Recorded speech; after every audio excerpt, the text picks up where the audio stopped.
Hey sports fans, Coach Nick here and welcome to B-Ball Breakdown. Don't forget to follow us on Twitter every day. It's a great conversation about basketball. And if you like fantasy basketball, check out Draft Street's weekly fantasy draft. It's not a long slog through a whole season and you can win money.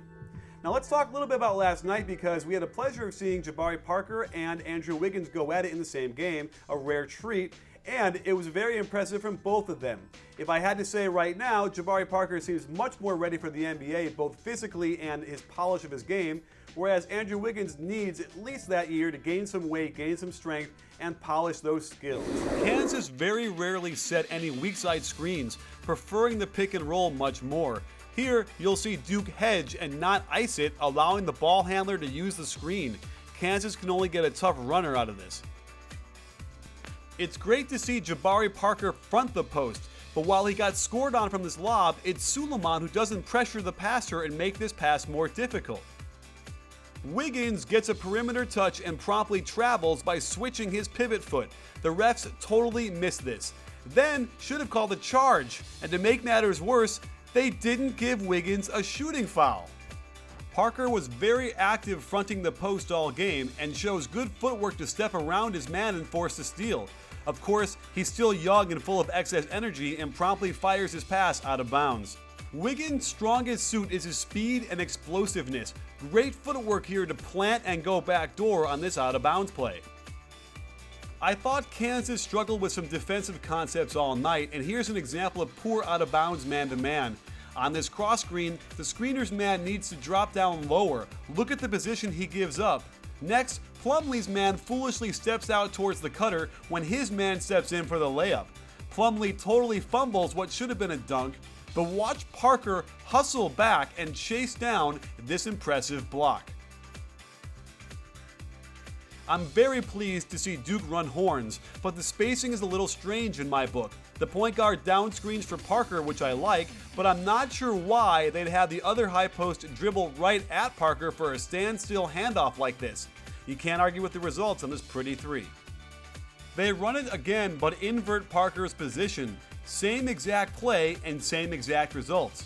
Sports fans, this guy can shoot. While Wiggins isn't nearly as polished as Parker on offense, he's one of those guys that simply makes plays. This putback is a testament to his supreme athletic gifts. Out of horns again, I think Parker gets the ball way too high, but the point guard goes to the weak side high post sets a ball screen, and watch how Kansas helps one pass away, foolishly allowing a nice Parker pass to the corner for the wide open three and splash. You can see on this drive that Wiggins doesn't have complete control over his ball handling. I love the hop to explode for the jump shot, but watch how his wrist torques to his left. This is something he'll need to fix over the summer to become consistent. Duke decided to double the post from the weak side low post defender, which is fundamentally unsound in my book. If you do this, you'd better have a weak side guard drop down in a hurry. But this opens up a seam and Wiggins shows good court awareness as he knifes in there for the pretty finish. Again, a nice front of the post and steal by Parker. But here's where it gets impressive as he goes coast to coast, handling the ball and finishing with touch after stepping through, intending to shoot a left-handed shot, but altering in mid-air and going off glass. Another impressive crossover from the corner, and even though he exposes the ball and gets stripped, it ends up as a layup. During this stretch of the game, he was dominant, even running to the three-point line in transition and nailing yet another three. Duke runs a little D'Antoni offense action on the wing with a dribble handoff to start. Kansas foolishly helps off Parker one pass away, and he splashes another good look at a three.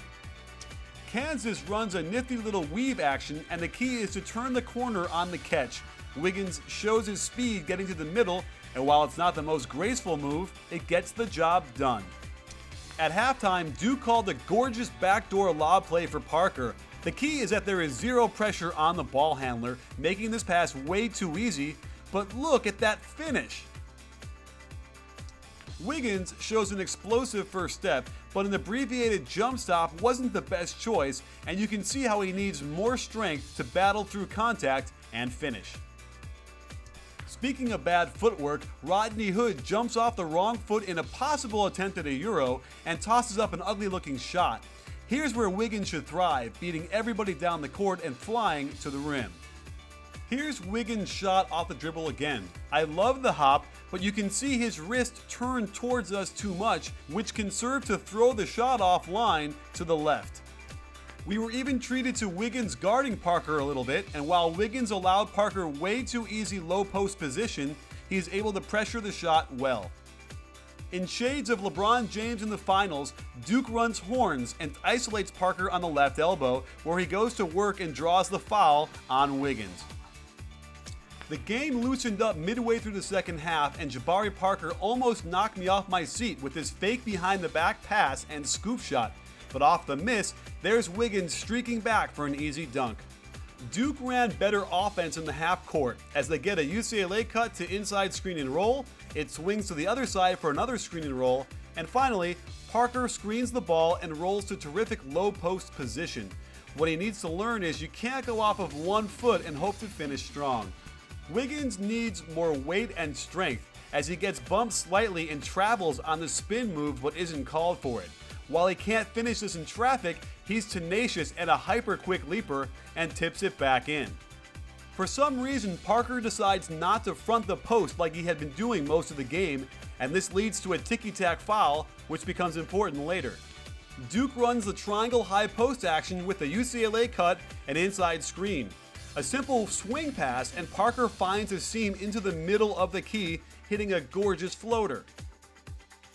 As the pressure built, Duke started going to the freshman, letting him create for the whole team, and he makes a very mature choice to pull up and hit the mid-range shot. Guarding Wiggins, Parker goes back to fronting the post, and Wiggins isn't strong enough to command the position and receive the ball. However, it's Duke's turn to allow middle penetration, and Kansas gets more free throws on a relatively iffy call. Parker got a little too greedy on the perimeter shot as he isolates and takes an NBA 3. Not a good shot in this situation. Another example of Wiggins needing more strength is down low on the defensive boards. Watch how he gets easily boxed out of the way as Duke ties it with the putback.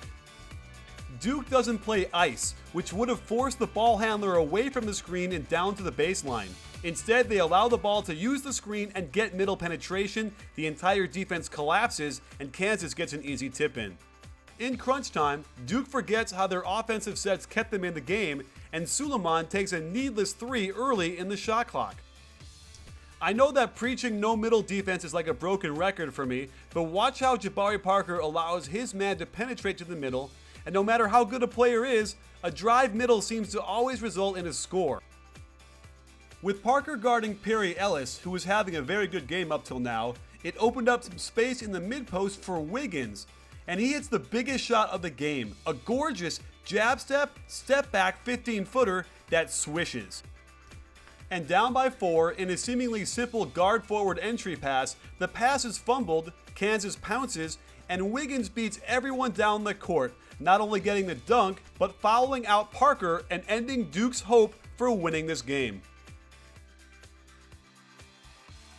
So there you have it, sports fans. Julius Randle looked really impressive too, kind of reminds me of Moses Malone, and Jabari Parker is going to dominate this year without question. And while Wiggins is going to have a lot of moments where he overcomes the opponent with just sheer athletic ability, and we'll see if he can continue to polish his game because he might have the highest ceiling above all.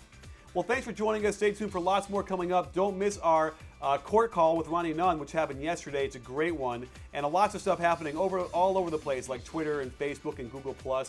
And don't forget about Draft Street's fantasy draft as well. Lastly, don't forget that at B-Ball Breakdown, we're not a channel, we're a conversation. You in?